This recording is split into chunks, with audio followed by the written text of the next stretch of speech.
Principle number 4, proprioception.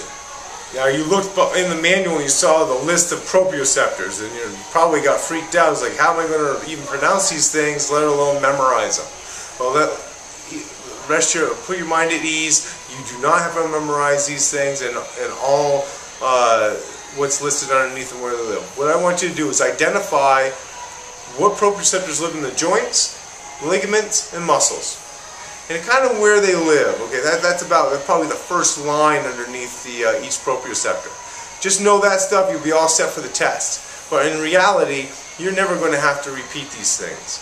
Just know that proprioceptors are in muscles, ligaments, and joints. That's what we're going to talk about today. They're also in ligament and connective tissue and so on and so forth. But those are the most important ones that we're going to talk about.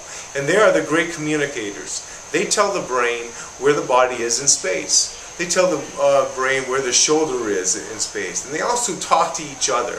So if, like I stated in the manual, if I bend my knee, the proprioceptors in the joints, the mechanoreceptors, immediately talk to the ligaments, the ligament endings. And they immediately talk to the Golgi tendon organs and the muscle spindles. And they all work interconnected to work together to allow stability and mobility of that particular joint. Again, it goes back to our principle 3 of knowing mobile stability. The proprioceptors control that.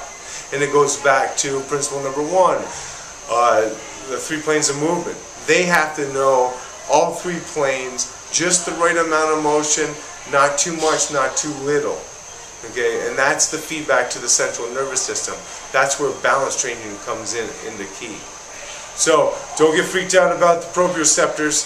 All you have to do is know that it tells the body where it is in space, that they all communicate to one another, they're independent upon one another, and they actually tell the brain what the body is doing, so the brain can send signals to give them proper feedback.